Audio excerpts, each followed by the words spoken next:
Assalamualaikum warahmatullahi wabarakatuh. Apa kabar sahabat Inspira? Kembali lagi bersama saya Tracy Wulandari dalam program Inspira Talk. Kali ini bekerja sama dengan BPK 9 Provinsi Jawa Barat bertempat di Studio 1 RRI Bandung.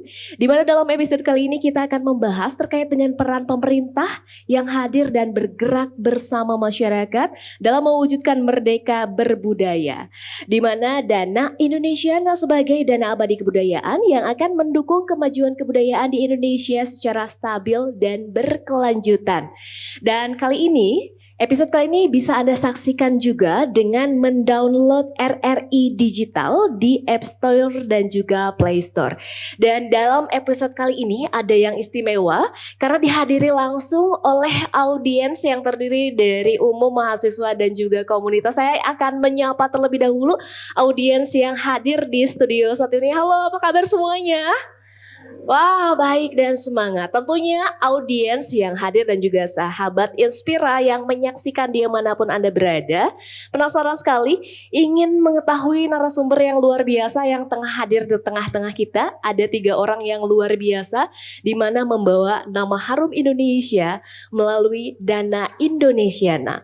Saya akan langsung saja akan berkenalan terlebih dahulu. Di samping sebelah kiri saya ada Kang Ismail Muntaha. Apa kabar Kang Ismail? Baik. Sehat ya Kang Ismail ya? Alhamdulillah. Saya rasanya ingin lebih akrab menyapa dengan sebutan Akang aja ya. Ya, boleh. Karena Kang Ismail ini masih muda nih, gak jauh berbeda sama saya rasanya. Tetapi pengalamannya luar biasa karena beliau merupakan seniman di kategori seni rupa begitu ya. Nanti kita akan tanya-tanya lebih mendalam terkait dengan pengalaman beliau yang sudah membawa kancah karyanya ke kancah mana saja begitu ya. Lalu di tengah-tengah kita yang luar biasa, di sini paling modis saya rasa ya. Saya suka sekali dengan gayanya Kang Harikoy. Apa kabar nih Kang? Alhamdulillah baik. Iya, baik. Teman-teman di sini dan sahabat Inspira di rumah, jika kita lihat dari penampilannya, ini terlihat Kang Hari ini berbeda nampaknya ya. Dari kesenian, dari seni apa atau dalam kategori apa nih? Apa ya? Benjang mungkin. Enggak, sebetulnya banyak. Banyak ya. Tapi salah satu yang lagi digeluti itu kebanyakan ngebantuin musisi. Tapi juga ada beberapa dalam dari genre apa nih? Punk. Punk rock ya. Iya. Punk rock lebih tepatnya ya. Ya, punk rock. Oh, oke. Nah, ini penasaran sekali punk rock yang dibawa komunitas mungkin ya, maksudnya komunitas musik genre punk rock yang dibawa oleh Kang Koi ini sudah melanglang buana bukan lagi di nasional tapi internasional ya. Alhamdulillah. Baik, kesebelahnya lagi tidak kalah luar biasa karyanya. Di sini ada Kang Ardian Sumarwan. Assalamualaikum Kang. Waalaikumsalam. Oke, sehat ya Kang ya? Alhamdulillah. Kang Ardian ini membawakan alat musik kebanggaan Indonesia yang merupakan ciri khas Indonesia. Tentu saja. Tentu saja. Pasti itu alat musik Angklung. angklung begitu ya. Oke. Sahabat Inspira dan juga teman-teman yang ada di Studio 1 RRI Bandung, di sini adalah ketiga orang yang akan menginspirasi kita karena beliau-beliau ini merupakan seniman dari berbagai genre, dari berbagai seni yang berbeda yang telah berhasil membawa nama baik Indonesia melalui bantuan Dana Indonesiana. Ya, pasti ini akan menginspirasi kita bagaimana cara mendapatkan Dana Indonesiana yang akan membuat karya kita dikenal oleh dunia. Penasaran semuanya di sini? Penasaran sekali ya, dari binar matanya saya sudah bisa melihat. Oke, langsung saja saya akan tanya dulu ke Kang Ismail dulu. Pengalamannya gimana sih Kang? Awal mulanya berangkat dari seniman, seni rupa sehingga bertemu jodohnya begitu ya. Dengan Dana Indonesiana seperti apa Kang Ismail? Ya sebetulnya kalau sama Dirjen Bud tuh kita emang udah cukup lama gitu ya. Bahkan sebelum adanya Dana Indonesiana kita emang sudah katakanlah banyak berkolaborasi gitu karena di sini juga kan ada terjadi juga perubahan yang cukup signifikan gitu. Bahwa kemudian pemerintah di sini khususnya Ditjenbud tuh berfungsi sebagai fasilitator gitu memang. Dan fasilitatornya juga tidak hanya sekedar dukungan dana tapi juga jadi mitra untuk menjalin kerjasama lebih jauh gitu. Jadi biasanya kalau kita sebetulnya memang seringnya sebetulnya juga kita sudah katakanlah diundang tuh plus tiketnya segala macamnya gitu. Tapi kemudian kita menjalin komunikasi dengan Dirjen Bud ini untuk bagaimana kemudian ketika kita berangkat tuh juga nggak cuma sekedar menghadiri gitu ya, tapi juga memang ada lanjutan kerjasama lebih jauh gitu. Nah biasanya kayak misalkan contoh tuh kemarin kita diundang di satu museum, sebetulnya itu sudah didukung sama museumnya di Belanda, tiket segala macam akomodasi, tapi kita bilang ke Pak Hilmar tuh, Pak ini kayaknya menarik kalau misalkan setelahnya tuh kita bikin kerjasama antar museum gitu, karena kita punya museum gitu dan museumnya museum warga gitu di Jatiwangi, yang di sana tuh museumnya museum negara gitu. Oke. Terus akhirnya kita minta Pak Hilmar untuk kayak menjadi wakil kita gitu untuk kayak menjalin kerjasama dan akhirnya memang terjadi MOU untuk kerjasama antar dua museum itu gitu. Oke, jadi diawali dengan MOU atau kerjasama atau kolaborasi begitu ya Kang Ismail. Tahun berapa Iya. itu mulainya? Kalau Awal mulanya sekali. sebetulnya semenjak Pak Hilmar menjabat ya berarti itu 2000 berapa ya 2017 lah ya. 2017 sudah sebetulnya, terjalin. ya. Jadi bahkan sebelum ada platform Indonesiana gitu. Nah, setelah ada platform Indonesiana itu juga jadi pengalaman yang cukup menarik buat kami karena contoh tuh kami kemarin tuh juga baru berlalu diundang ke Kazakhstan. Oke, Ada Masya satu Allah. pameran sama ada satu seminar gitu tentang perubahan iklim, bagaimana seni berperan dalam perubahan iklim gitu. Itu juga sama kayak diundang satu orang terus kita ngajukan ke Indonesiana untuk berangkat lagi 2 orang gitu. Dan ternyata juga cukup menarik karena ternyata pemerintah di sana tuh juga cukup kaget gitu bahwa wah ternyata sebegitu concernnya nih pemerintah Indonesia terhadap upaya kemajuan kebudayaan gitu sampai didukung segala macamnya gitu travel grant-nya dan bahkan juga mereka langsung boleh nggak kita nih jadi sebenarnya acaranya tuh udah kayak H-3 tapi mereka kekeh gimana kalau logonya Kemendikbud kita masukkan gitu. Iya, iya. Terus akhirnya kemarin tuh juga setelah kita pulang, akhirnya dari Dirjen Bud juga jadinya ke Kazakhstan untuk melanjutkan pembicaraan dengan kementerian di sana gitu. Jadi memang kayak bener-bener terasa banget gitu sih Dana Indonesia ini juga jadi kayak pelumas buat diplomasi budaya gitu.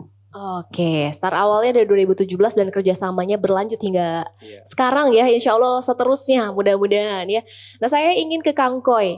Ini Kang Koy dari background yang sedikit berbeda gitu ya. Dari genre musik punk rock. Boleh diceritakan kenapa punk rock terlebih dahulu dan mulainya berkesenian atau terjun di dalam ranah punk rock itu seperti apa sih Kang Koy?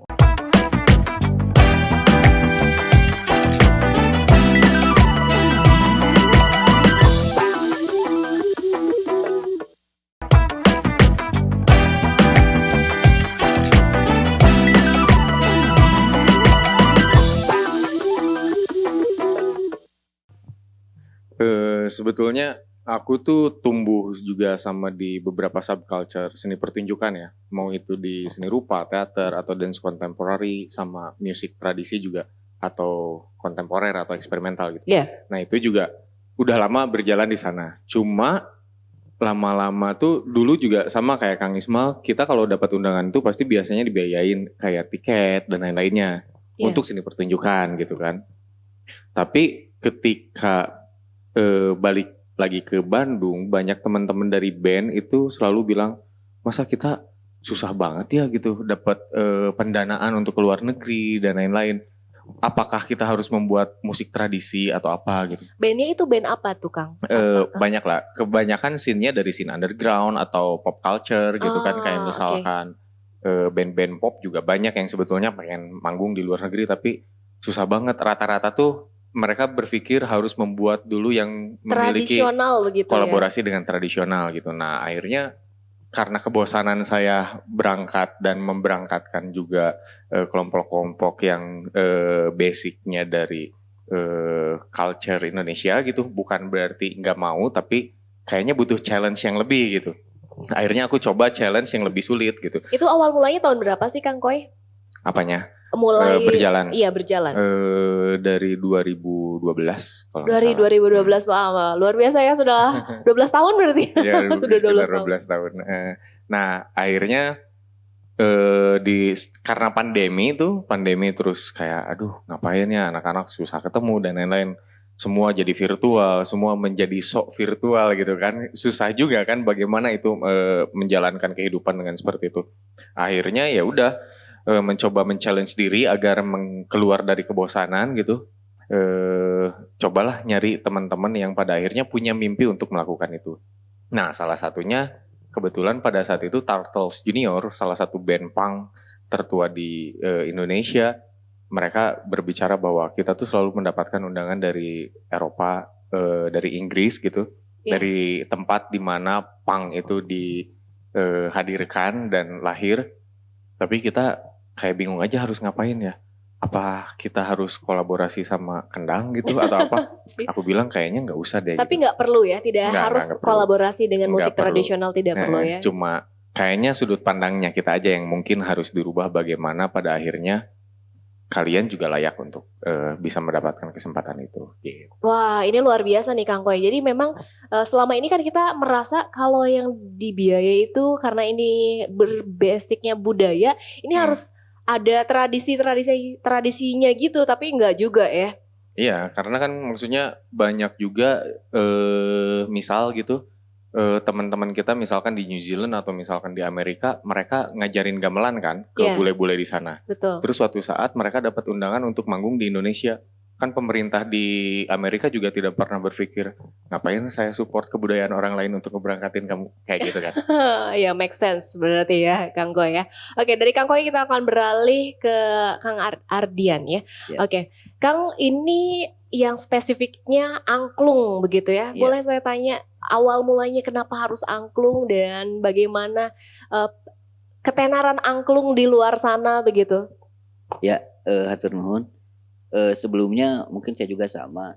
Saya mendirikan sanggar itu Jai Angklung itu dari tahun 2013 ya. Dari 2013 ya. Di mana itu Kang? Saya di Setiabudi. Setiabudi. Jadi 1 tahun itu saya mempunyai program itu bisa 2-3 kali untuk pergi keluar, tentunya dengan pendanaan dari sponsor. Setelah COVID itu kita juga jadi menerima bantuannya sebagai seniman ya dari Kemendikbud. Nah dari situ kalau saya tuh baru tahu kalau ternyata Kemendikbud itu mempunyai banyak sekali program bantuan.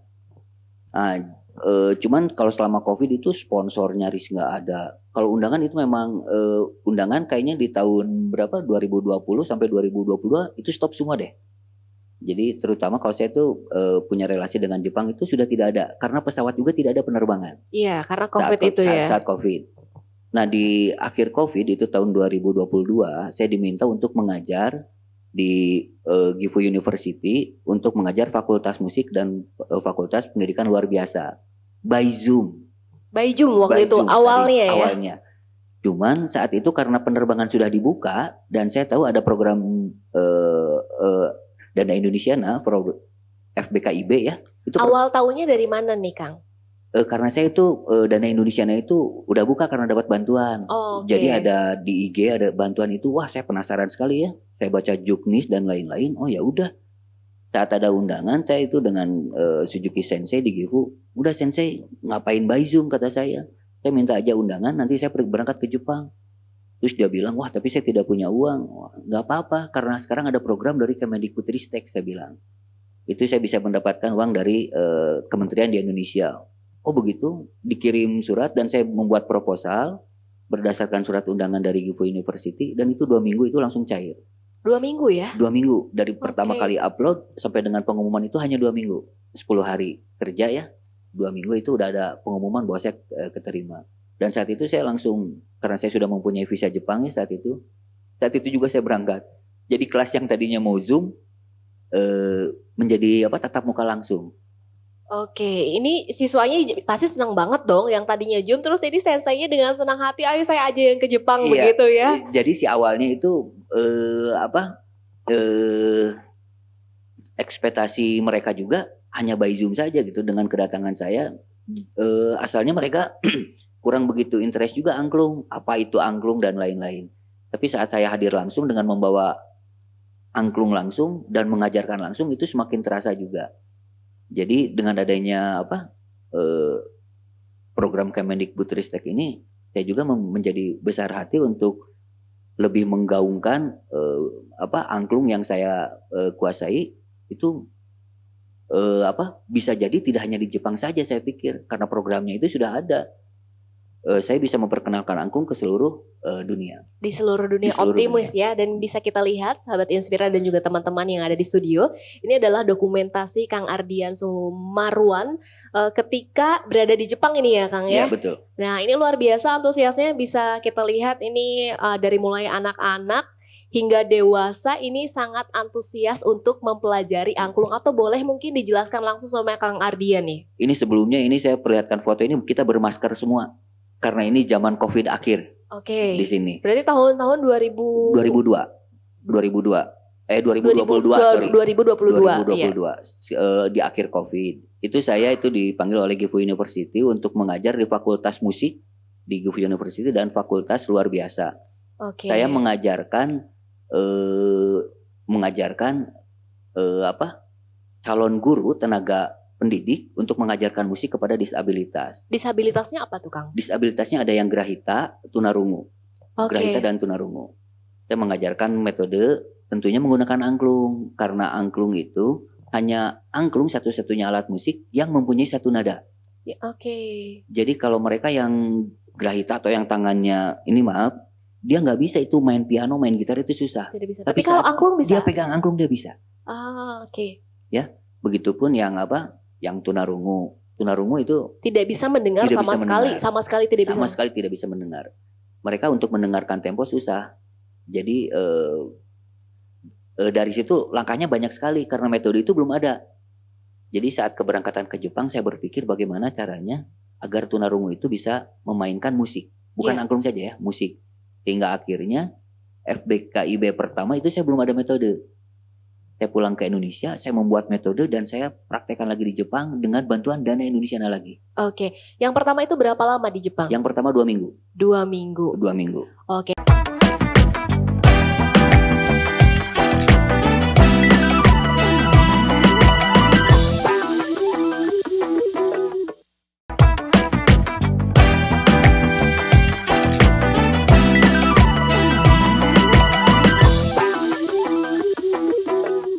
Nah ini menarik ya, beberapa cerita yang berbeda dari Kang Ismail, Kang Koy, dan juga Kang Ardian. Saya ingin kembali lagi ke Kang Ismail. Tadi tentunya ceritanya berbeda. Kalau tadi Kang Ardian dari angklung, Kang Ismail dari seni rupa, pasti di sini yang notabene semuanya mahasiswa dan saya melihat banyak yang muda-muda dan juga sahabat Inspira juga ingin sekali mendapatkan pendanaan ini. Mulainya harus seperti apa? Dan bagaimana sih Kang Ismail mungkin ada tips khusus supaya ini lebih diketahui lagi oleh generasi muda, oleh para budayawan, para seniman begitu Kang Ismail? Mudah banget sih, tinggal buka website-nya gitu sekarang. Nah itu, tapi kadang semudah itu, tapi karena merasa terlalu mudah jadi males gitu ngunjungin websitenya. Tapi memang betul ya? Betul, awal mulanya buka websitenya aja. Iya, serius memang. ini. Betul. Karena di situ juga sebenarnya platform Indonesia itu juga banyak ya dukungannya, modelnya ada yang travel grant atau tadi ya fasilitasi bidang interaksi budaya, itu yang memang buat mendukung perjalanan kita baik dalam maupun luar negeri. Ada juga yang fasilitasi ruang publik, kalau kita punya misalkan pengen bikin sesuatu, bikin karya di ruang publik atau bikin acara atau project, itu juga bisa. Ada juga yang memang fasilitasi organisasi gitu, itu kayak misalkan itu dukungan institusi atau misalkan komunitas kita untuk setahun atau 2 tahun gitu, itu bisa mengajukan. Jadi memang macam-macam di websitenya tuh ada. Bahkan sekarang juga menurut saya juga cukup progresif tuh, untuk pertama kalinya ada beasiswa pelaku budaya gitu. Jadi Kemendikbud tuh kerjasama sama Kementerian Keuangan, LPDP yang biasanya cuma buat para akademisi, dosen segala macam, sekarang tuh yang standar IPK-nya tinggi banget kan. IPK susah banget memang LPDP. Kita yang pelaku budaya ini kadang-kadang suka mentok di wilayah itu kan, IPK segala macam. Melalui beasiswa LPDP pelaku budaya ini tuh kita bisa nih apply gitu. Bahkan juga dengan portofolio kita menjadi pertimbangan gitu, bahwa kita ini bisa jadi nggak cuma sekedar prestasi akademik aja gitu. Jadi memang sesederhana buka websitenya, terus di situ juga ada juknisnya, ada bisa download juga juknis di situ, ketentuannya seperti apa gitu. Sama mungkin yang paling penting itu adalah kita bisa menjelaskan signifikansi kenapa kita layak untuk mendapatkan ini, dan seberapa penting misalkan acara ini buat keberlanjutan nanti pemajuan kebudayaan. Sebenarnya itu sih kayak premis utamanya sih kalau menurut saya. Oke, kalau dilihat memang pendanaan dari Dana Indonesiana ini kan sangat banyak ya. Tadi seperti yang dikatakan dukungan perjalanan, ada magang juga, ada pemberdaya gunaan ruang publik begitu. Kalau Kang Ismail sendiri yang pernah didapat itu pendanaan dari apa? Segi apa tuh? Yang perjalanan gitu, sama sekarang tuh yang institusional, Apa yang dimaksudkan? dukungan untuk organisasi. Oke. Jadi kita misalkan kita punya program nih, komunitas saya nih Jatiwangi Art Factory, kemudian sekarang didukung selama 2 tahun ke depan itu program-program kami itu didukung sama Indonesiana nih gitu. Oke, programnya mungkin bisa Macam-macam. diceritakan misalnya apa? Pokoknya semua program yang dilakukan sama komunitas masing-masing itu diajukan gitu, dan kita minta dukungan selama 2 tahun gitu. Kayak ya program bulanan kita segala macam. Jadi memang dukungannya adalah dukungan untuk organisasi gitu, menjalankan program-program si komunitas kita gitu. Oke, jadi ternyata programnya sebanyak itu, dan tadi cerita dari Kang Ardian juga tidak susah ya, hanya dalam kurun waktu 2 minggu begitu, tapi pasti ada hambatan begitu ya. Saya ingin ke Kang Koi nih. Ya. Kalau hambatannya ada nggak yang dialami selama meng-apply proposal atau apa begitu? Apa ya, hambatannya ketika pengen ikutan terus mau bikin ide apa ya? Nah itu hambatan sebenarnya. Mencari ide begitu ya? Sebetulnya kan emang udah bener sangat mudah banget gitu. Tinggal sering dicek aja websitenya. Kalaupun misalkan kita masih belum ada karyanya, setidaknya kita punya ide gagasannya, tinggal dilihat programnya. Oke, ini cocoknya untuk ide gagasan yang mana, ya udah tinggal masukin aja. Dan kalau misalkan diterima, kita dapat email. Dan ya udah selesai. Sebetulnya sangat simpel banget sih menurut aku. Oke, yang jadi pertanyaan, ketika misalnya saya sangat tertarik dengan Dana Indonesiana ini, ya saya merasa, aduh karya apa ya, tapi saya tertarik nih karena pendanaannya udah ada, begitu. Ya. Apakah itu memungkinkan, Kang Koi? Ya mungkin banget sih sebetulnya. Tinggal apalagi kalau misalkan udah lolos ya, maksudnya tinggal lolos, atau misalkan belum lolos juga nggak jadi masalah. Tapi kan ya bagaimana kita mempelajari bahwa ide gagasan yang nantinya dimasukkan itu apakah sudah mungkin dianggap layak atau tidak untuk didanai gitu. Itu juga kan jadi bahan pembelajaran buat seniman atau kita untuk terus mengeksplorasi apa yang kita inginkan gitu. Itu menarik sih.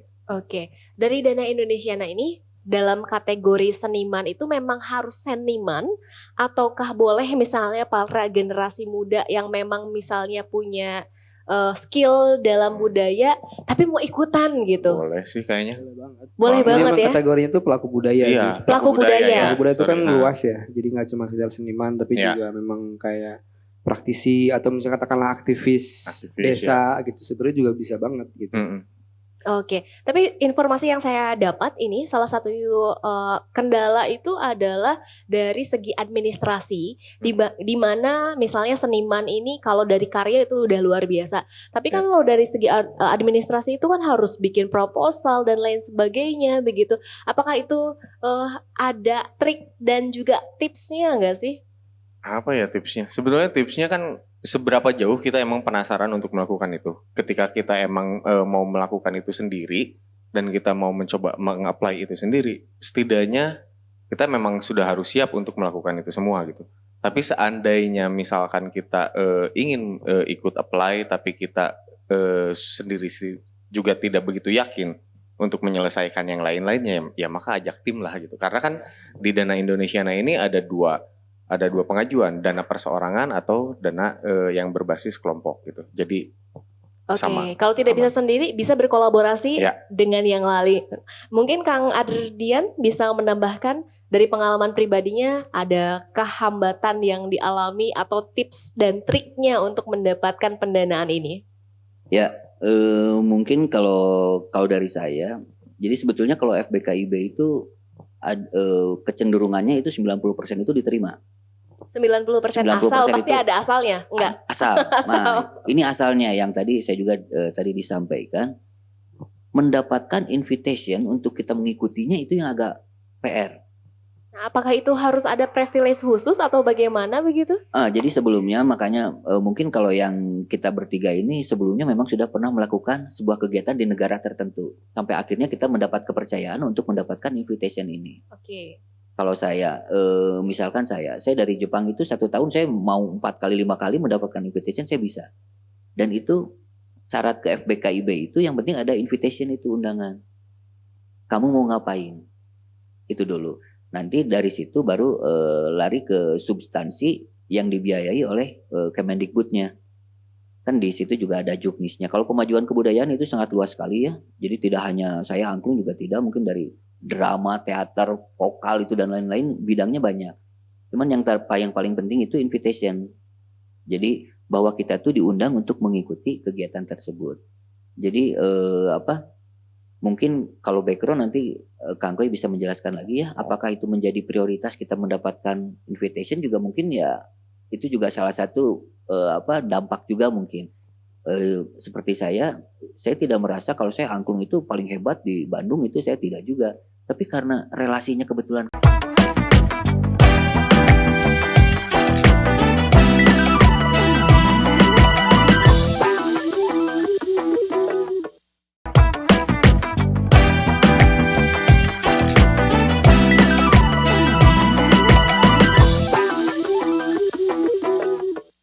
Invitationnya ya. Nah ini the power of invitation dan juga tentunya background kita mungkin nanti akan lebih dijelaskan oleh Kang Koy. Dan bagi teman-teman di sini yang penasaran ingin bertanya langsung nanti di sesi akhir boleh mulai disiapkan untuk pertanyaannya, boleh langsung ditanyakan kepada ketiga narasumber kita terkait tentang dana Indonesiana ini. Nah boleh terkait dengan background ini seberapa mempengaruhi sih Kang Koy? Sebetulnya bisa ngaruh, bisa nggak ngaruh juga sih sebetulnya. Ya balik lagi seberapa jauh kita ingin gitu. Karena kan banyak juga dari teman-teman yang ingin ke luar negeri itu, anggaplah untuk dukungan perjalanan ya. Mereka yang ingin diajak. Nah, pilihannya ketika mau masukin dana Indonesiana, kalian harus ngajak gitu. Artinya kalian yang emang harus mau sendiri gitu. Nah, ketika mau sendiri artinya kan ada banyak effort yang harus dilakukan. Bagaimana cara berkomunikasi atau korespondensi dengan pihak-pihak di luar gitu. Bagaimana juga menerangkan konsep karya untuk ke sebuah festival. Kalau tadi Kang Ismail bilang perubahan iklim gitu di Kazakhstan. Nah itu kan bagaimana juga kita tahu cara mengolah itu sehingga kita pada akhirnya mendapatkan spotlight dari mereka bahwa kita tuh harus banget diundang sama mereka. Itu menjadi penting. Tapi selebihnya kalau aku sih dulu ya, karena zaman di kampus tuh banyak bule datang gitu. Diajak aja kenalan, hitung-hitung belajar bahasa Inggris, terus ngobrol. Ternyata setelah mereka pulang, kita nggak tahu bahwa mereka tuh orang-orang hebat gitu. Dan itu dia. Di saat kita sudah ada sesuatu hal yang bisa yang bisa dimainkan atau dan lain-lain, ngobrol sama mereka tuh pada akhirnya mereka juga membuka kemungkinan lain untuk kita gitu. Nah jadi ada banyak banget kemungkinan nggak menjadi hal yang konkret sih sebetulnya. Cuma undangan itu untuk dana Indonesiana itu sangat dibutuhkan untuk perjalanan ke luar negeri. Tapi bagaimana kita cara mendapatkannya kan ada banyak banget jalan gitu. Apakah dari cara ngobrol atau dari ide gagasannya atau bagaimana kita setiap hari. Kalau dulu tuh aku kayak misalkan karena dulu tuh aku nggak pernah diajakin ke luar negeri sama siapapun. Oh begitu. Tapi alhamdulillah sekarang ngajakin orang lain ke luar negeri begitu. Maksudnya pada akhirnya wah kalau diajakin mungkin sekarang diajakin nanti nggak diajakin lagi nggak akan berangkat lagi. Akhirnya ya udah belajar sendiri. Aku selama 3 tahun 2 tahun gitu 2 tahun ngirim ratusan email dan nggak ada satupun yang lolos. Dan itu tuh ditolak. Mungkin karena bahasa Inggris aku dari Google Translate waktu itu ya. Okay. Nah akhirnya tapi itu jadi belajar dan jadi tahu bagaimana pola pencarian festival di internet gitu kan. Terus masuknya kemana, bagaimana kita membalas mereka, bagaimana cara kita ngobrol sama mereka, dan ide gagasan apa yang ingin ditawarkan, yang sesuai dengan program mereka atau bahkan di luar itu juga menjadi sangat penting. Luar biasa. Jadi intinya buka peluang sebanyak-banyaknya asal ada kemauan, insya Allah akan ada jalannya. Ini saya lihat ini momen perjalanan dari Kang Koy ya. Iya, Gitu. Boleh diceritain nih. Ini unik dan juga menarik karena sama bule-bule yang notabene di sini juga rocker ya gitu ya. Bisa diceritakan Kang Koy. Apa ya, sebetulnya kalau momen perjalanan sama yang berdua ini tuh sebetulnya dia salah satu presiden dari festival Hellfest. Tiap tahun salah satu festival metal atau heavy metal terbesar di Eropa. Setiap tahun dia bawa kayak Slipknot, Metallica, Rammstein, Nine Inch Nails kalau teman-teman tahu, dan banyak banget.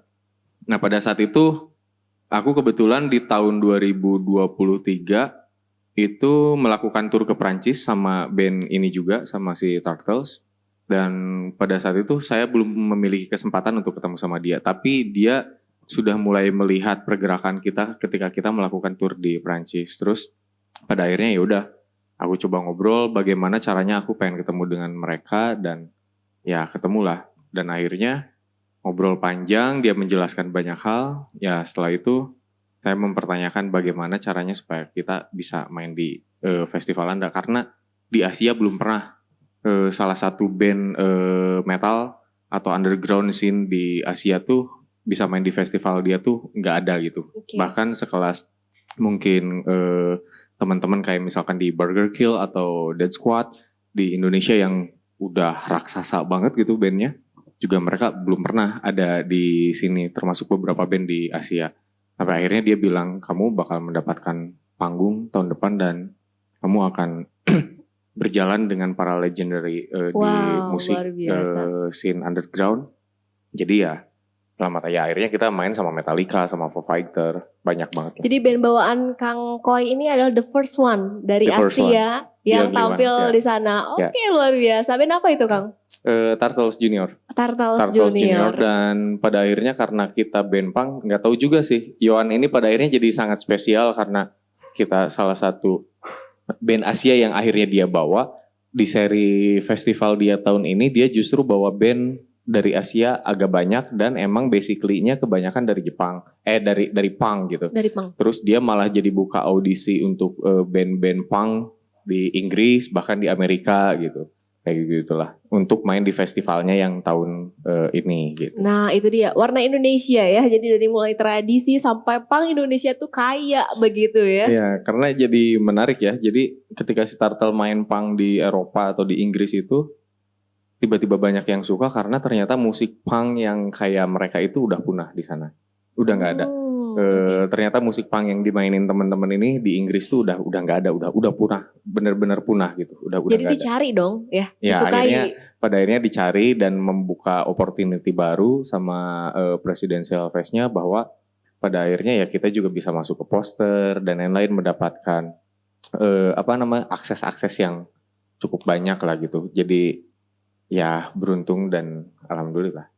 Alhamdulillah sekali ya, membawa nama baik Indonesia sekali lagi. Bahkan satu lagi, ini nih kayak si poster ini kan punk gitu ya. Iya. Tapi aku mainin mereka di museum kontemporer terbesar di Itali, di Triennale Milano. Itu kebetulan kuratornya juga teman kita dan sangat dekat.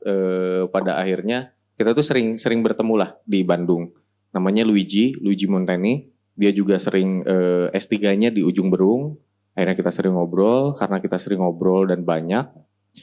Akhirnya kita menciptakan satu festival di Itali bernama Hyper Local Buah Batu Club. Jadi nama festivalnya itu Hyper Local Buah Batu Club. Wah, ini pasti dinanti nih sama generasi muda nih. Ya. Gitu. Oke, saya yakin efek domino dari Dana Indonesia. Nah, ini banyak sekali. Salah satunya adalah sebuah karya kalau dari seniman. Kalau dari Kang Ismail, karya apa dari yang sudah dibuat sehingga ini tuh adalah sebuah implementasi dari efek domino dari Dana Indonesia, nah Kang Ismail?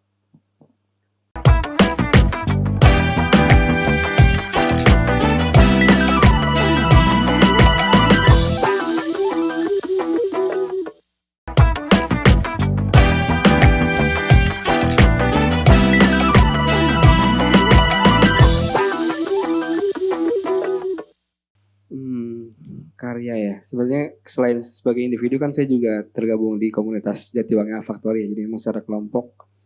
Tapi memang kalau kami itu di Jatiwangi itu memang ininya tuh concernnya itu memang tentang tanah gitu. Jadi memang karya-karyanya juga memang selalu berhubungan dengan tanah gitu. Karena Jatiwangi kan wilayah ini ya penghasil genteng ya. Kayak pasti yang rumahnya pakai genteng kayaknya kalau di Bandung mungkin dari Jatiwangi itu gentengnya gitu. Nah makanya kayak misalkan musiknya juga kita dari tanah liat kayak genteng dijadiin gitar, dijadiin gamelan. Terus juga dari kendi, bahkan sulingnya juga dari tanah gitu. Terus karya seni rupanya juga memang mengeksplorasi memang tanah gitu. Bahkan juga kemarin kita bikin parfum dari tanah, sabun. Parfum dari tanah bisa ya Kang ya? Bahkan sekarang tuh lagi ngembangin skincare dari tanah juga. Gitu. Wah, jadi nggak usah susah-susah. Pokoknya bahkan kita bikin ini juga kayak paket buat berwudu kayak kan tayamum tuh pakai tanah ya jadi.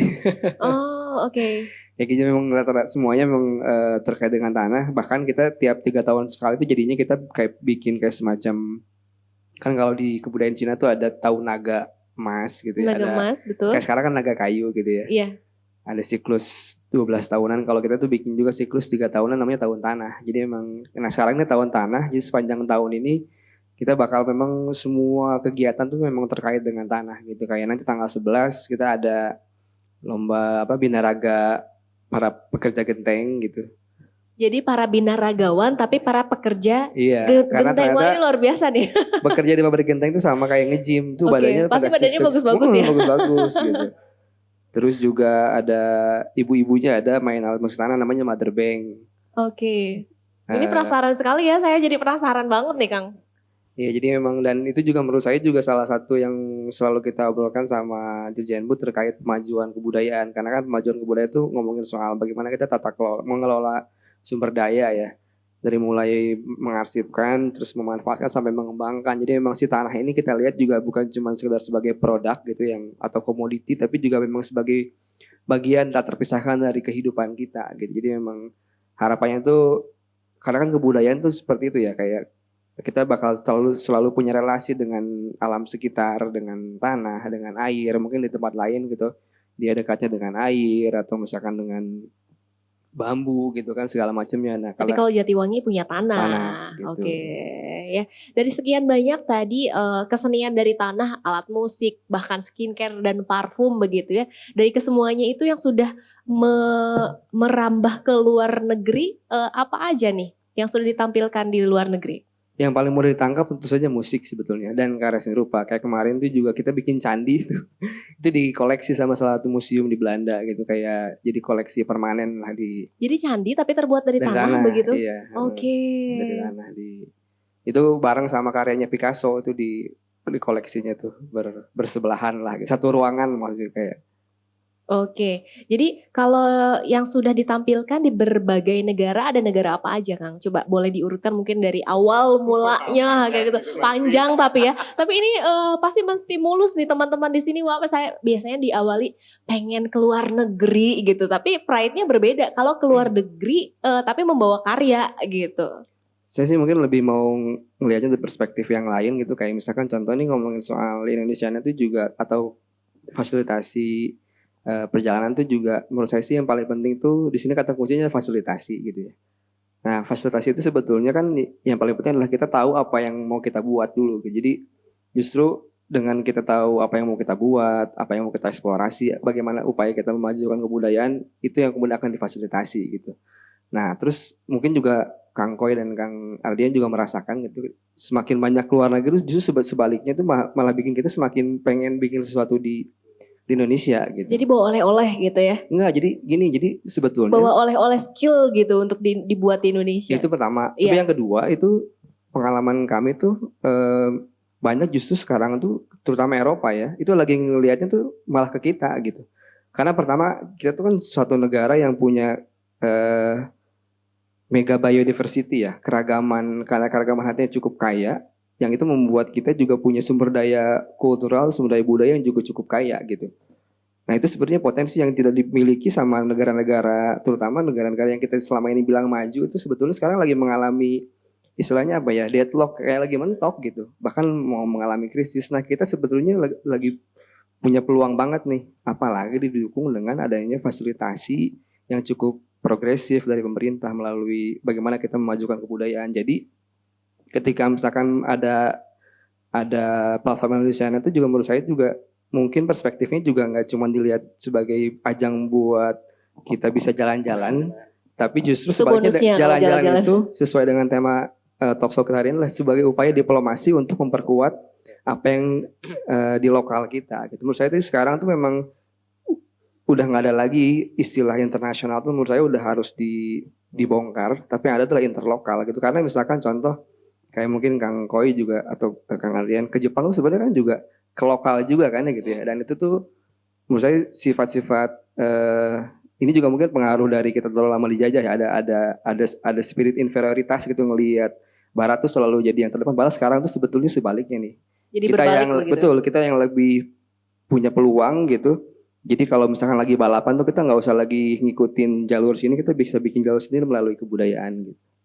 Oke, jadi pede aja begitu ya, pede aja dengan apa yang kita miliki. Saya juga ini membuat penasaran saya ke Kang Ardian. Dari semua karya yang sudah dibuat begitu ya, selama ini juga tadi diceritakan di Jepang begitu ya. Kalau untuk di lokalnya karya apa sih yang sekarang ini semakin luar biasa gitu kalau di luar kita menjadi tamu, tapi kalau di rumah di Indonesia kita menjadi sesuatu pionir gitu yang membuat inovasi apa, Kang Ardian?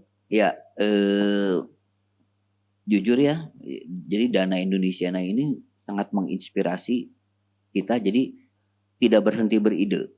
Sama seperti disampaikan, setelah saya mendapatkan FBKIB, saya itu jadi berpikir saya harus membuat apa lagi. Karena apa, sumber pendanaannya ada. Iya, sayang kalau tidak dimanfaatkan begitu. Sayang kalau tidak dimanfaatkan. Jadi saat saya berpikir tadi di Dana Indonesia, saya lalu kebetulan dari keberangkatan FBKIB saya itu menghasilkan metode pembelajaran musik untuk anak-anak tunarungu. Sudah jadi metode pembelajaran metode ya? Pembelajaran. Jadi di keberangkatan ke-1 ke-2 FBKIB itu saya melahirkan metode pembelajaran untuk tunarungu. Sampai akhirnya saya mengajukan lagi Dana Indonesiana yang berhubungan dengan pendayagunaan ruang publik tahun ini. Dan itu difasilitasi oleh Dana Indonesiana. Kemendikbud, sampai akhirnya saya melaksanakan konser yang dilaksanakan pada bulan Maret, kemarin tanggal 7 Maret 2024 oleh anak-anak Cicendo Bandung. Itu SLB gitu? Cicendo Bandung, itu yang semuanya tunarungu. Jadi saya di konser itu membawakan lagu-lagu klasik, lagu-lagu Bach, lagu-lagu Strauss gitu ya. Saya mengklaim itu adalah konser pertama di dunia.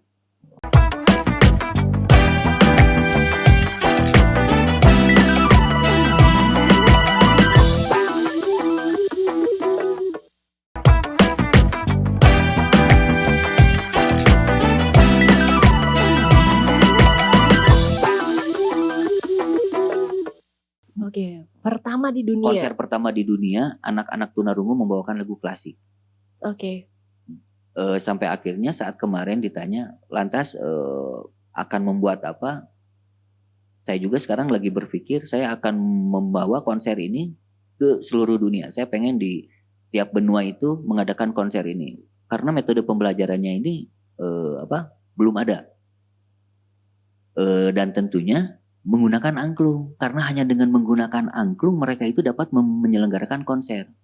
Karena pemain tunarungu kalau ada 5 misalkan pemain tunarungu, 1 main drum, main gitar, main bass, ini udah nggak akan benar semua. Tidak bisa disatukan begitu ya. Tetapi kalau angklung bisa menjadi bisa sebuah kesatuan. Karena 1 orang itu hanya memegang 1 nada. Tentunya menggunakan aplikasi yang saya buat itu bisa menjadi guide mereka untuk memainkan musik.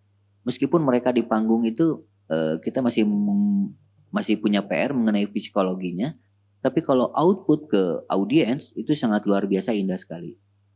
Walaupun mohon maaf kalau tunarungu tidak bisa mendengar secara langsung hasil karya mereka. Iya.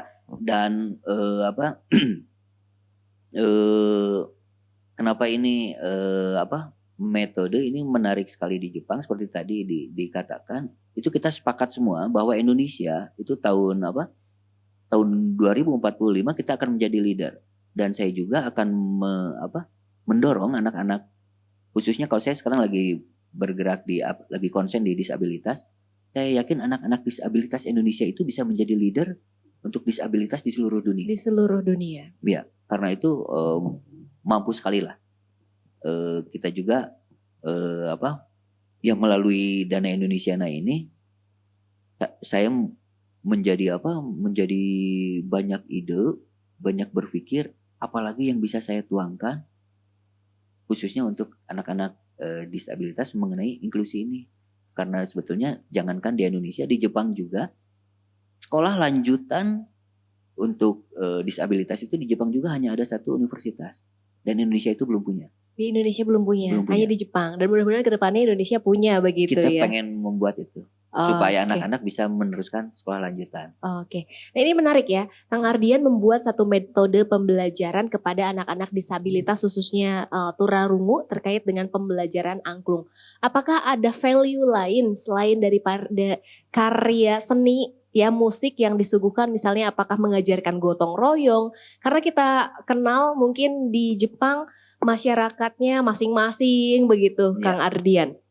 Ya, jadi awal datang ke Jepang itu yang saya ajar itu memang calon guru musik dan calon guru SLB. Saat saya perkenalkan angklung kepada mereka dan kita meminta report dari mahasiswa, sampai akhirnya itu saya sampai merinding itu. Orang Jepang tuh sampai berbicara, oh kalau main angklung itu nggak bisa sendiri, saya harus punya teman dan lain-lain.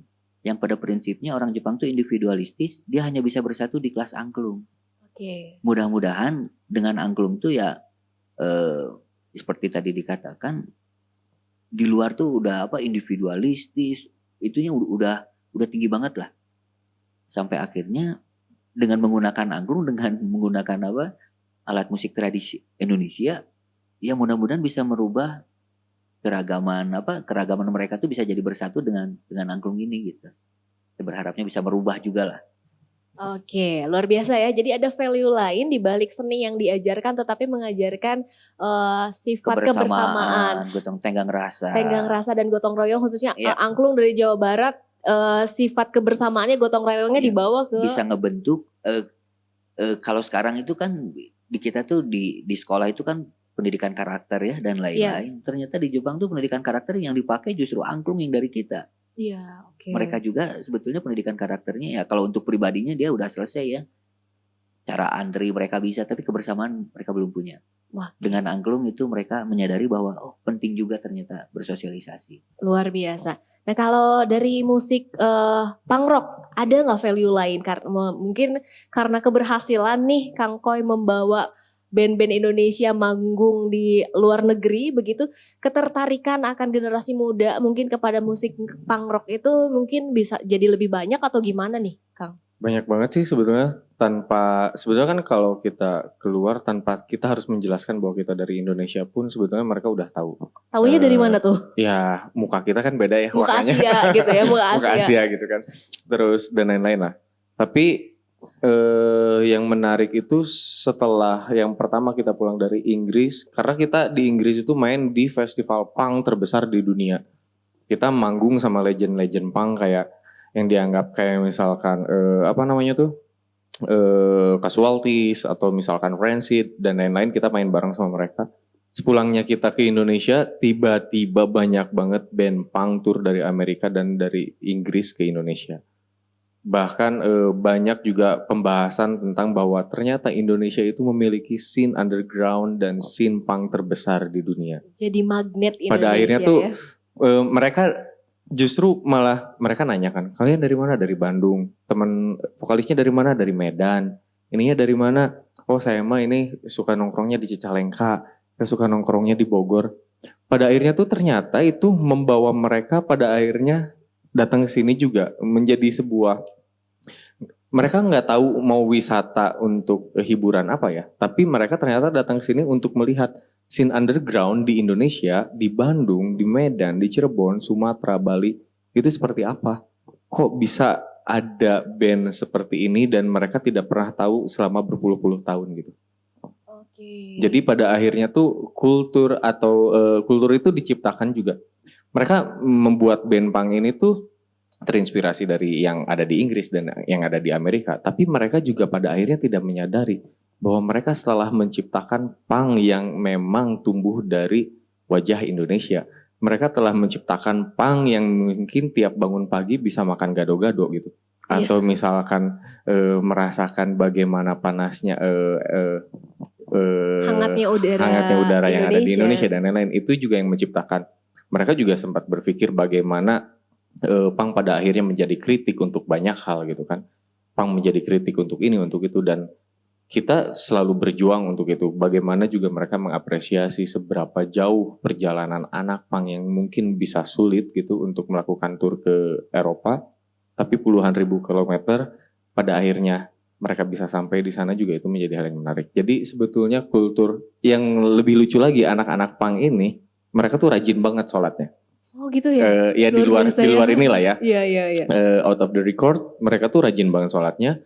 Dan yang makin lucunya tatak budi pekertinya juga aku nggak tahu ya kenapa mereka tuh oke gitu. Kayak misalkan tiba-tiba ngelewat gitu karena terbiasa kayak di sini. Orang-orang di sana lagi ngumpul kan biasa ya. Tapi kan mereka baru pertama kali aku bawa ke Eropa tahun 2022 dan mereka kayak tiba-tiba ngebungkuk gitu. Begitu ya. Gitu dan lain-lain.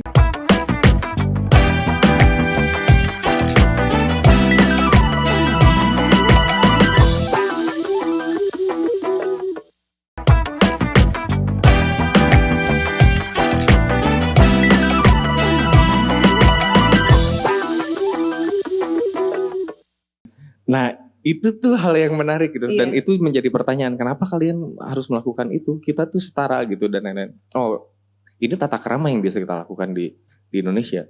Dan ini tuh hal yang membangun bagaimana mereka menciptakan musik. Bagaimana mereka bisa bertahan selama 33 tahun sampai saat ini gitu. Nah, itu juga menjadi acuan bahwa menurut sudut pandang saya pada akhirnya ketika saya mencoba untuk tidak mencoba band yang tidak membawa kolaborasi dengan tradisi gitu, karena itu sudah pernah dilakukan. Challenge-nya adalah bagaimana ya, sudut pandang apa yang harus saya lihat dari band-band yang sebetulnya mereka terinspirasi dari hal yang modern gitu. Oh, mungkin ada beberapa kultur yang mungkin mereka ciptakan, kebaruan kultur yang tumbuh baru gitu. Ketika misalkan tadi di Jatiwangi mungkin dari pabrik kenteng, terus pegawainya malah jadi binaragawan karena badan-badannya bagus gitu. Itu menjadi hal yang menarik gitu. Bagaimana si anak-anak punk ini menceritakan ketika rambutnya dirancungin memakai lem kayu dulu. Sedangkan di sana kan nggak ada, adanya spray gitu. Ya. Nah, hal-hal itu tuh menjadi beyond gitu, menjadi sesuatu yang selalu ditanyakan sama mereka. Emang seperti apa Indonesia? Lah, aku bilang, kamu datang ke festival kalau di Eropa pakai apa? Pakai kereta, naik pesawat. Turun pesawat udah ada sign festivalnya. Nah, di kita tuh adanya truk. Kita naik truk semua gitu kan. Gitu. Turunin pakai kol buntung gitu semua. Dan turunnya juga nggak direm ya Kang ya, cuma dipelanin doang terus pada loncat begitu. Ya. Jadi ya itu yang membuat mereka bisa tumbuh menciptakan musik saat ini gitu. Oke, luar biasa. Hingga saat ini ada berapa? Selain tadi Turtle, band apa saja yang sudah berkolaborasi sama Kang Koi ini? Ada banyak sih. Kalau sebelumnya aku juga sempat sama Kang, sampai saat ini juga masih sama Kang Budi Dalton di Orokaya The Rhythm of Sunda. Itu bikinnya yang emang kita ngambil banyak hal tentang ornamen tentang Sunda Ngabuana. Bagaimana Sunda dalam sudut pandang yang lain bisa juga membuka pikiran-pikiran banyak orang lah gitu. Aku juga sering ngobrol bahwa mungkin sering kali kita tuh terlalu berpikir bahwa Indonesia tuh seakan ketika melakukan sesuatu tuh seakan tidak berpikir bahwa kita tuh bagian dari dunia gitu. Sedangkan orang lain membuat segala sesuatu yang kecil tuh mereka selalu berpikir bahwa mereka tuh bagian dari dunia. Itu sebabnya kenapa K-pop makanannya bisa sangat laku di sini itu mungkin ya. Terus Korea makanannya apanya semua bisa laku di sini. Tiba-tiba Taylor Swift misalkan cuman ngopi di Eropa sana terus beritanya nyampe ke sini. Iya. Nah, mereka melakukan hal itu juga bagaimana cara mempromosikan itu. Nah, itu yang pada akhirnya juga aku berpikir ketika kita melakukan hal yang sangat kecil di sini. Tapi bagaimana itu juga harus menjadi bagian dari dunia juga gitu. Karena mereka juga berhak untuk tahu, sama halnya ketika Korea membuat sesuatu, kita juga pada akhirnya nggak mau tahu jadi tiba-tiba tahu gitu. Karena mereka berpikir bahwa itu tuh harus diketahui oleh semua orang gitu. Oke, dari mulai diri sendiri dulu begitu ya. Nah tadi kalau Kang Ismail, kekayaan Jatiwangi dari mulai parfum dan keanekaragaman yang terbuat dari tanah ini kan challenge juga ya. Sebetulnya saya saja mendengar alat musik dari tanah, parfum dari tanah, skincare dari tanah, wah langsung menggebu gitu, gimana caranya begitu ya. Nah challenge-nya gimana sih supaya kesenian dari tanah yang berasal dari Jatiwangi ini bisa terkenal seperti challenge-nya apa yang dilakukan dari apa dulu? Apakah memang dari generasi mudanya dulu diedukasi, lalu juga berkolaborasi dengan Dana Indonesia sehingga produk dari Jatiwangi ini mendunia begitu? Ya menarik sih, karena sebetulnya kan juga si Jav ini kan juga 2005 ya, sebelum era sosmed gitu. Maksudnya emang kalau sekarang mungkin bisa lebih mudah, tapi justru kalau yang kami rasain tuh si jejaring ini terbangun tuh justru dari mulut ke mulut sebetulnya gitu. Kayak memang, jadi kalau di Jatiwangi tuh kami kayak peraturannya tuh adalah sederhana, bahwa kita tuh menjadi tuan rumah yang baik gitu. Maka kemudian kita juga bakal mengundang teman yang baik juga untuk datang. Oke, gitu sesimpel kan. itu dulu Iya, ya dimulainya. Gitu. Jadi kayak misalkan kita ngundangnya temen, kayak misalkan temen musisi di Bandung gitu diundang, terus kemudian musisi ini juga kayak karena ngerasa di sini menarik nih, akhirnya dia bilang ke temennya gitu, terus sampai akhirnya kemudian jadi menyebar gitu. Jadi memang justru dari bibir ke bibir, walaupun kita sebenarnya misalkan juga buka kayak program namanya residensi. Jadi kayak kita punya program di mana siapapun seniman ataupun pelaku budaya bisa tinggal dan berkarya di Jatiwangi gitu, minimal sebulan atau 2 minggu gitu ya. Ada syarat ketentuannya enggak? Nah sebetulnya ada gitu, kayak misalkan itu juga sebenarnya yang bantuin juga teman dari Singapura gitu. Kalau kita kan sebenarnya kayak lebih cuek gitu ya.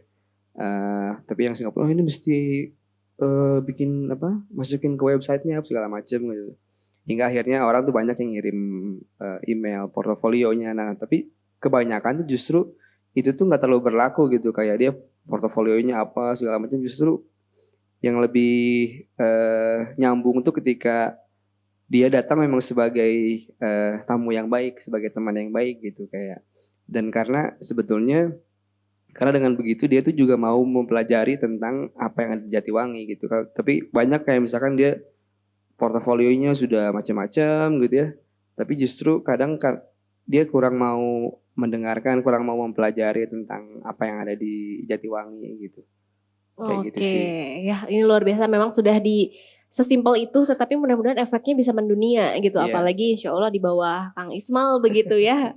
Oke, baik, dari pengalaman dan juga cerita berbeda dari ketiga orang narasumber kita, dari Kang Ardian, Kang Koi, dan juga Kang Ismail. Mungkin di sini teman-teman khususnya yang ada di Studio 1 RRI Bandung ingin bertanya terkait pendanaan atau dana Indonesiana yang mungkin gak apa-apa, dari sesimpel itu pertanyaan Anda bisa menstimulus kita untuk sampai ke Amerika sana, sampai ke Inggris, sampai ke Jepang. Silahkan mungkin dari teman-teman di studio, ada yang ingin bertanya?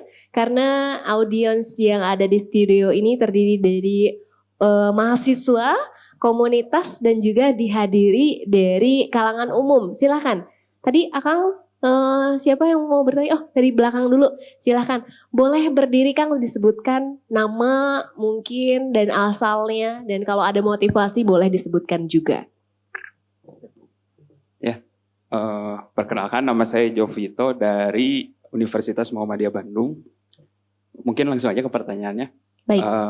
Untuk ketiga narasumber, yang pertama, satu aja.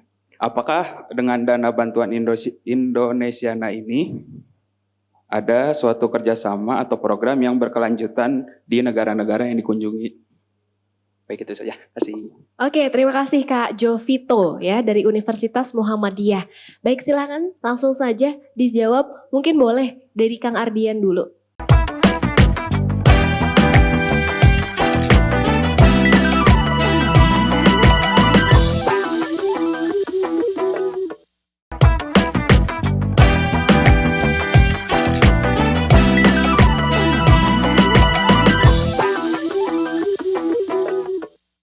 Ya, hatur nuhun, mungkin ini hanya sekedar sharing aja ya. Jadi tahun 2022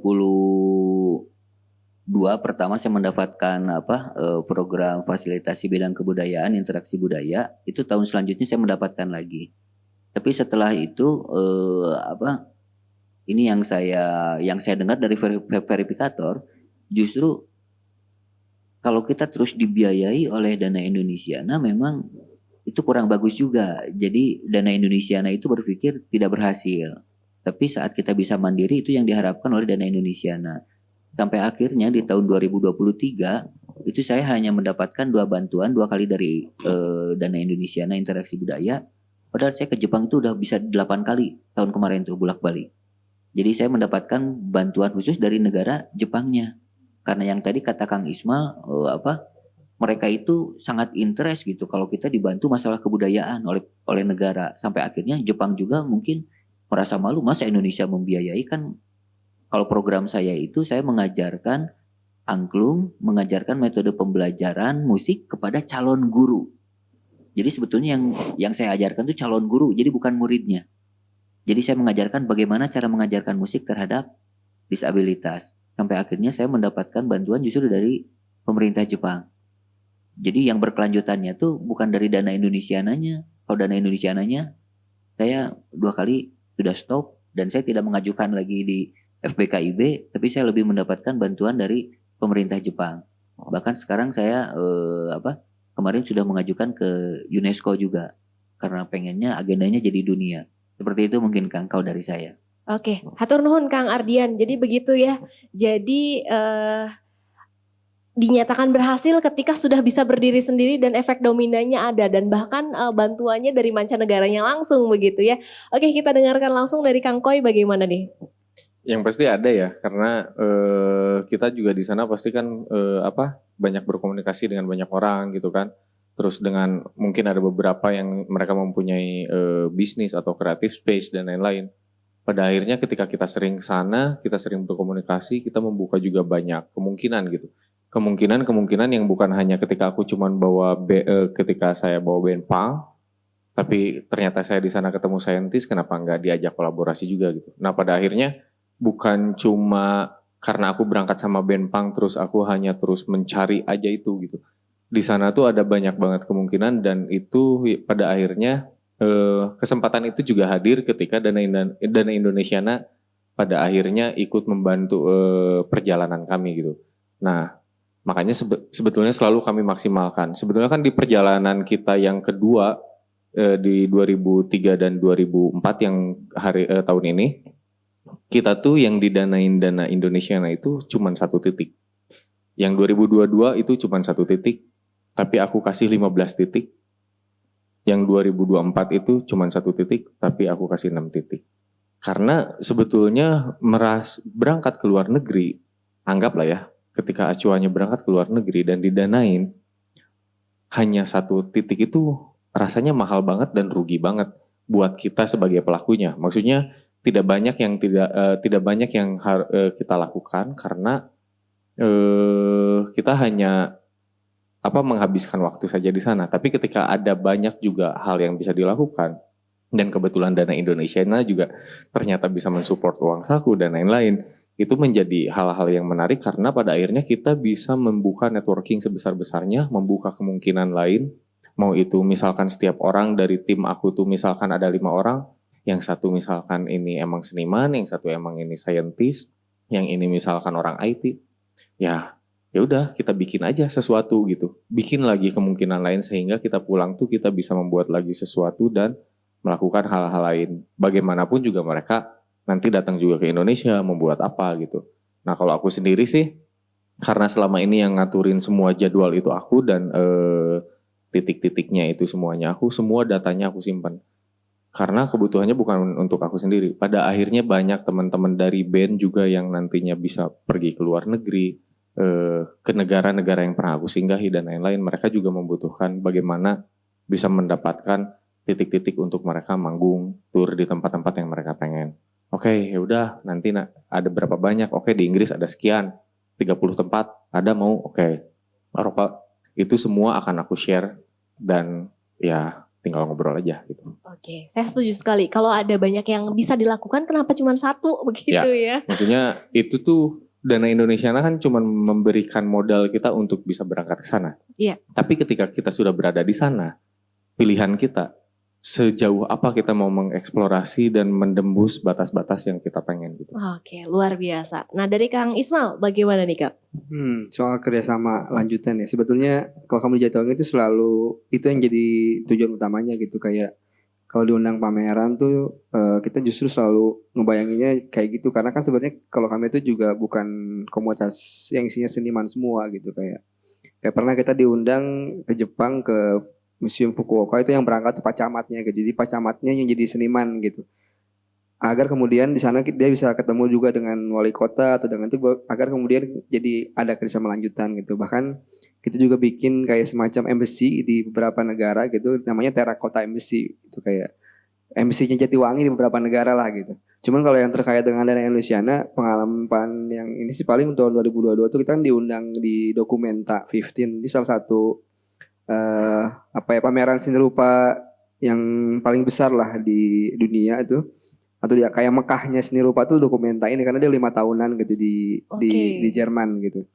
Nah terus karena kita memang bukan cuman komunitas seniman, akhirnya gimana ini agar kemudian ini juga bisa balik lagi, bisa nggak cuma berangkat buat berpameran doang, tapi juga bisa kembali lagi ke lokal gitu kan. Akhirnya kita tuh bilang ke sana, kita karyanya adalah mau bikin konferensi tingkat tinggi gitu, di mana kemudian kita mengundang berbagai macam kepala desa, terus juga bupati segala macam. Nah itu yang kita ajukan ke Dana Indonesiana. Jadi kepala desa kita berangkatin, terus juga ada perwakilan masyarakat adat dari Molo kita berangkatin melalui Indonesiana ini, sama dari Poso segala macam, yang hingga akhirnya sekarang tuh ini berlanjut. Jadi karena juga UNESCO kemudian juga jadi datang, akhirnya ini jadi kerjasama untuk 2 tahun ke depan gitu. Jadi programnya berlanjut untuk 2 tahun ke depan, ngomongin soal agenda baru perdesaan gitu. Oke, luar biasa. Memang sesuai dengan motonya, Dana Indonesia ini secara stabil dan berkelanjutan. Namun peluangnya kita yang menentukan begitu ya. Baik, apakah ada pertanyaan lagi? Tadi terima kasih Pak Kak Jovito atas pertanyaannya. Oke, sekarang dari Teteh Mojang nih, Mojang Gelis. Silakan Teh, tadi dari laki-laki sekarang diwakili oleh perempuan. Halo, saya Erika dari komunitas Angklung Guryang. Izin bertanya bahwa terkait tadi yang Dana Indonesiana, itu apakah ada tenggat waktu ketika penerimaan dana?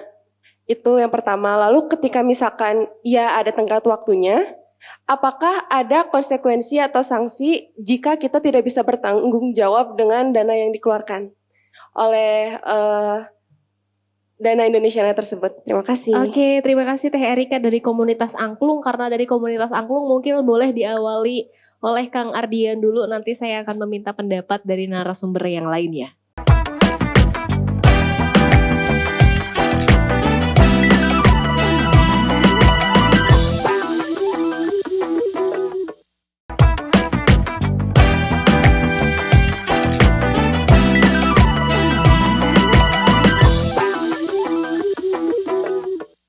Ya, seperti tadi disampaikan, sebetulnya kalau FBKIB istilahnya ya, interaksi budaya, proses input setelah invitation ada proposal kita bikin, kita input tuh hanya 2 minggu. Jadi 10 hari kerja, 2 minggu itu udah ada jawaban. Nah pelaporannya itu mudah sekali kalau FBKIB. Jadi kita hanya melaporkan apa yang dibiayai oleh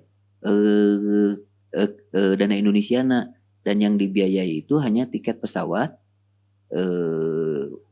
dengan fee ya, honor ya. Kalau honor itu tidak perlu SPJ karena jajan itu nggak usah kwitansi beli bajunya atau jajan makannya itu tidak usah dikumpulkan. Jadi yang kita hanya mengumpulkan tiket saja, sebegitu mudahnya. Oke. Dan Visa kalau ada visa, cuma tapi asuransi perasaan nggak ada. Jadi yang dibiayainya hanya sedikit. Itu yang visa, tiket pesawat dan honor uang saku. Jadi yang pelaporannya itu saja, visa dengan boarding pass udah selesai. Oke, jadi semudah itu ya? Semudah itu. Lalu terkait dengan apakah ada sanksi atau punishment ketika kita tidak bisa mempertanggungjawabkan mungkin ya Teh Oke. Erika ya. Saya baru dengar kalau sekiranya acaranya sehingga tidak jadi itu memang pengembalian itu memang harus ada pengembalian. Pengembalian. Jadi kalau kita misalkan nggak jadi berangkat, ya uangnya nggak serta-merta kita jajankan juga gitu. Jadi banyak Teh kalau kayak gitu ya yang ngajuin. Kalau itu mah kayaknya udah otomatis ya. Tapi kalau sanksi selama ini ya karena keluar negeri itu kan program ya. Kalau tadi saya sayang juga kalau tidak berangkat mungkin. Jadi kalau ada ya kalau sanksi itu hanya apa? Hanya boarding pass aja kalau menyatakan kalau ya saya pergi dan saya pulang. Kayaknya itu. Kalau selebihnya kayaknya sanksinya kalau tidak jadi ya paling pengembalian uang ya, tetapi tidak membayar denda begitu ya. Tidak membayar denda. Itu berbeda dengan FBKIB FBK yang biasa dan Indonesia yang biasa. Itu mah tenggat waktu misalkan kalau kita pelaksanaan dari bulan Januari sampai September itu harus dilaksanakan selama itu. Lebih dari situ itu bisa tidak keluar dana sisa dan lain-lain. Tapi kalau FBKIB itu interaksi budaya itu gampang banget. Oke, jadi dari Dana Indonesiana ini Teh Erika sefleksibel itu, semudah itu dan tidak ada denda begitu ya. Baik, mungkin Kang Koi mau menambahkan dari pengalamannya begitu. Tambahan dari aku sih ya ketika udah dinyatakan lolos itu buru-buru aja langsung bikin lagi berkas yang lainnya karena sebetulnya pencairan itu kadang seringkali kan agak mundur nih. Agak mundur itu bukan karena pencairannya yang mundur, tapi karena kita yang mungkin juga terlalu lambat untuk ngisi biodatanya lagi, ngisi lagi apa-apanya. Nah itu juga perlu diperhatikan. Jadi begitu lolos tuh harus langsung diperhatikan ini apalagi ini yang harus saya kerjakan hari itu juga. Karena kalau misalkan berangkatnya 2 minggu lagi, jangan sampai nanti pencairannya baru H-1 atau H-2 kayak gitu. Oh iya, tambahan untuk form itu sudah disediakan. Formnya sudah ya? Ada fakta integritas, ya. Ada terlepas dari partai politik. Template-nya jadi sudah ada ya? Kita hanya mengisi data pribadi saja. Begitu mudahnya. Mudah banget. Sama apa lagi ya tambahannya? Tambahannya ya itu paling kalau misalkan laporan juga pas perjalanan kan kadang kita tuh ngajuin wah lolos. Terus pas pergi teh happy gitu karena wah jalan-jalan gitu. Dan lupa banyak hal dan itu menjadi terbengkalai. Pas pulang nggak bisa dipertanggungjawabkan, maka kalian harus mengembalikan misalkan dana karena tidak bisa mempertanggungjawabkan. Jadi kalau aku sih biasanya ya, biar simpel kalau misalkan kalian udah lolos, pergi, tiket dapat itu langsung aja foto masukin Google Drive. Nanti apa foto-foto masukin Google Drive gitu. Jadi kalaupun misalkan fisiknya ternyata hilang, setidaknya ada scanan digitalnya, atau apa. Ya. Karena ya gimana lagi, walaupun misalkan kalian benar berangkat dan benar pulang, tapi berkas realnya hilang, pertanggungjawabannya mau pakai apa? Invoice aja mungkin nggak akan cukup gitu. Baik, jadi yang paling penting adalah pertanggungjawabannya ya. Jadi jangan mentang-mentang wah udah lolos nih lupa, jadi liburan kesananya ya. Lupa harus ada pertanggungjawaban. Mungkin dari Kang Ismail ada tambahan dari pengalamannya? Paling juga ngajuinnya agak jauh-jauh hari aja sih, karena biasanya tuh kayak 80% tuh sebelum berangkat gitu. Nanti sisanya 20%-nya itu setelah laporan masuk gitu. Jadi kalau jauh-jauh hari itu biasanya juga itu membantu pihak Kemendikbudnya, Dirjenbudnya juga buat bisa menyiapkan berkasnya juga lebih cepat. Karena kan sebelum berangkat itu mesti ada kayak kontrak gitu kan, SP 2TJ saya lupa. Nanti setelah kontrak itu tanda tangan baru si uangnya ditransfer. Jadi kayak memang pasti ada korespondensi kayak bakal pingpong gitu, kita masukin berkas nanti dijawab, kita masukin lagi, jadi jauh-jauh hari lah gitu, jangan sampai kayak 2 minggu sebelum berangkat baru masukin gitu karena juga. Oke, jadi jangan mepet ya. Nah itu beberapa tips mungkin ya Teh Erika dari ketiga narasumber kita. Tentunya ini Dana Indonesiana ini sangat membantu banyak terkait dengan para seniman yang ingin memajukan kebudayaan dan ingin mengenalkan budaya di luar sana. Mungkin closing statement dari 3 orang narasumber ini terkait dengan himbauan mungkin bagaimana untuk mendapatkan pendanaan yang baik dan juga kita bisa mempertanggungjawabkan sebaik-baiknya. Silahkan mungkin dimulai dari Kang Koi terlebih dahulu. Closing statementnya apa ya? Jangan terlalu banyak berpikir kompetisi, berpikirlah kolaborasi. Udah itu. Oke, simple tapi langsung mana ya? Bukan lagi zamannya berkompetisi tapi kolaborasi. Kang Ardian? Kalau saya bukan himbauannya ajakan. Jadi kalau saya tuh memang pengen sebanyak-banyaknya generasi muda Indonesia itu untuk berangkat ke luar negeri. Jadi silakan pergunakan bantuan dari FBK ini seluas-luasnya. Jadikan itu kesempatan kita untuk bisa mengenali ya dunia luar lah. Jadi jangan kalau bahasa Sunda mah kurung batokeun lah gitu. Jadi kita tinggal di sini aja. Ini dananya ini terbuka bebas dan semudah itu. Maka jangan nyaman di zona aman. Jangan begitu. di zona aman. Jadi kalau saya pengennya justru silakan pergi ke luar negeri. Kita belajar apapun dari luar negeri gitu. Oke, turun. Kang Ismail, mangga. Udah semua sih, Bro. Mungkin untuk memperkuat kolaborasi dan juga memperjauh kurung batoken, kayaknya memang Indonesia ini masih tetap ada. Dan bahkan menurut saya juga ketika sekarang ada wacana adanya Kementerian Kebudayaan, mungkin mesti kita dukung gitu. Para pelaku budaya masih bersuara untuk mempertahankan program ini gitu sih. Baik, luar biasa tidak terasa perbincangan kita yang memang membahas terkait pendanaan dari Dana Indonesiana ini.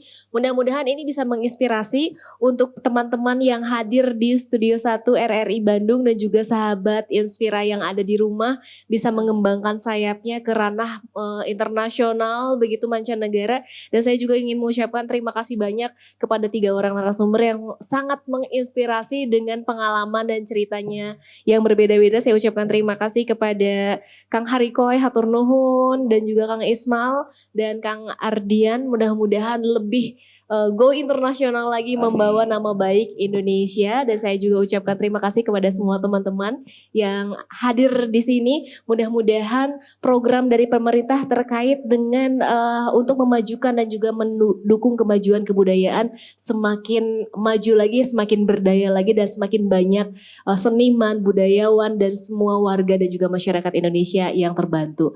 Saya mewakili seluruh kerabat kerja yang bertugas, pamit undur diri. Wabillahi taufik wal hidayah. Wassalamualaikum warahmatullahi wabarakatuh.